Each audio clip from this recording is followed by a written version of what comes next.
Hello friends, मेरा नाम है मलय और अराउंड द वर्ल्ड सीजन के पहले एपिसोड में आपका स्वागत है।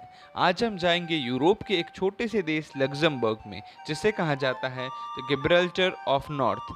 जानेंगे लग्जमबर्ग के बारे में कुछ अनोखी बातें और उसके इतिहास के कुछ महत्वपूर्ण घटनाओं के बारे में और कुछ अमेजिंग फैक्ट्स जो लग्जमबर्ग को एक बेहद खास देश बनाती हैं। So with that said, let's roll the intro.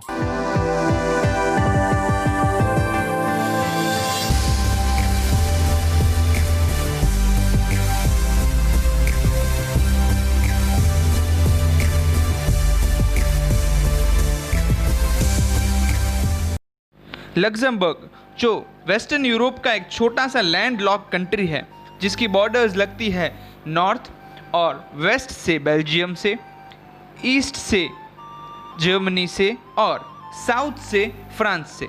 एक छोटा सा देश जिसकी पॉपुलेशन है तकरीबन 6,26,000 लोगों की और उसमें से आधे फॉरेनर्स है।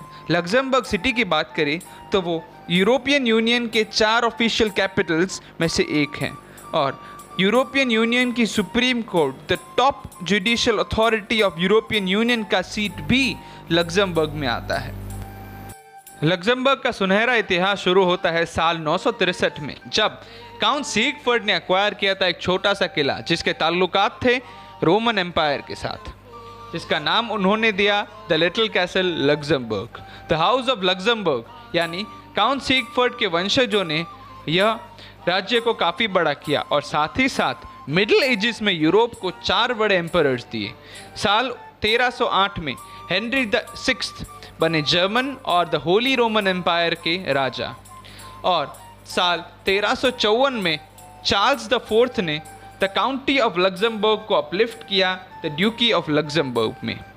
उसके बाद लग्जमबर्ग नेदरलैंड्स के 17 प्रोविंसेस में से एक था और समय के साथ लग्जमबर्ग की रेपुटेशन बनी यूरोप के सबसे सुरक्षित किले के तौर पे।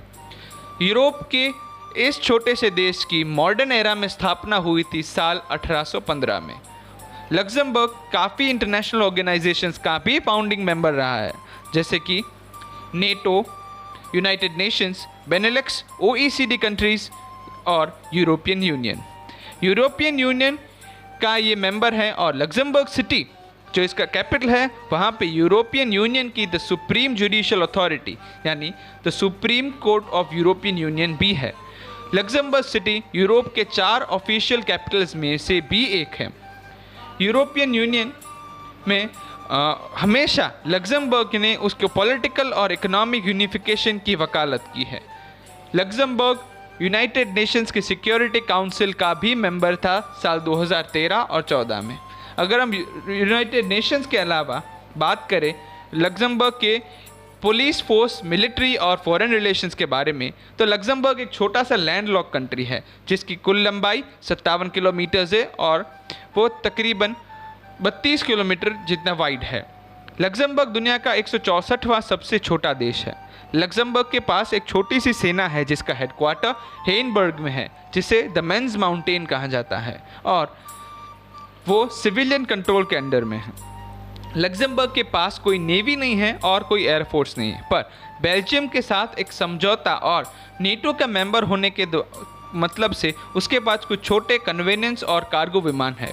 फॉरेन रिलेशंस की बात करें और पीस कीपिंग फोर्सेस में लग्जमबर्ग का बहुत बड़ा योगदान है। लग्जमबर्ग ने अफगानिस्तान और बाकी बहुत सारी यूरोपियन जगहों पे जहाँ पे अस्थिरता पैदा हुई थी वहाँ पे अपनी पुलिस भेजी थी और पीस कीपिंग फोर्स में यूनाइटेड नेशंस में भी बहुत अहम भाग प्ले किया था और साथ ही साथ वो यूरोकॉर्प का भी हिस्सा है।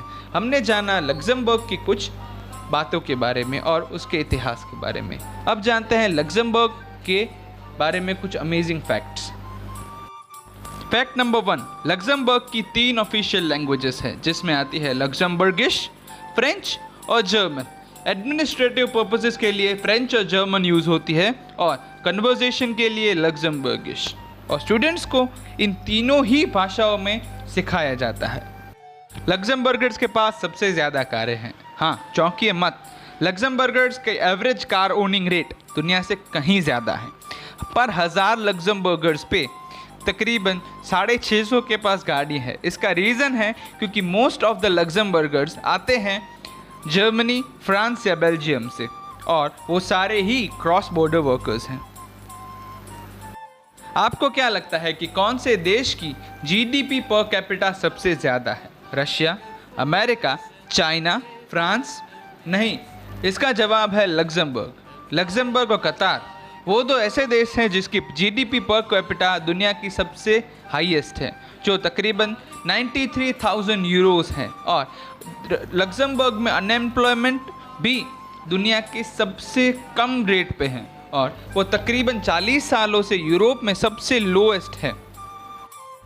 नंबर 4, और एक बेहद ही दिलचस्प फैक्ट, लग्जमबर्ग की आधी से ज़्यादा पॉपुलेशन यानी तकरीबन 3.25 लाख लोग लग्जमबर्ग के ओरिजिनल सिटीजन्स नहीं हैं। हमने पहली फैक्ट में देखा कि लग्जमबर्ग की 3 ऑफिशियल लैंग्वेजेस हैं, जर्मन और फ्रेंच और लग्जमबर्गिश।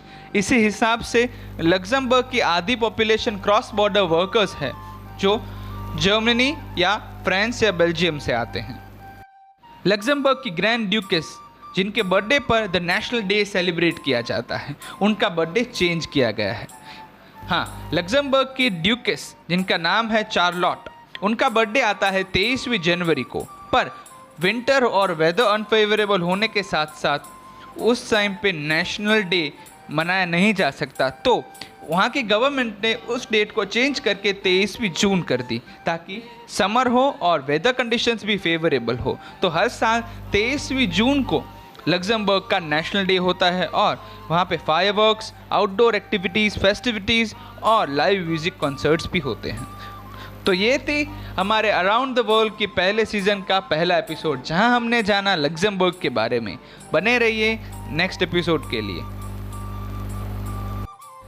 अगर आपको ये वीडियो अच्छा लगा हो तो लाइक कीजिए, शेयर कीजिए और कमेंट सेक्शन में लिखिए कि आपको अगले वीडियो में क्या चाहिए, और साथ ही साथ सब्सक्राइब कीजिए मेरे चैनल को और बेल आइकन को दबाइए, जिससे आपको पता चल सके कि कब नया वीडियो अपलोड हो रहा है। तो मिलते हैं अगले वीडियो में।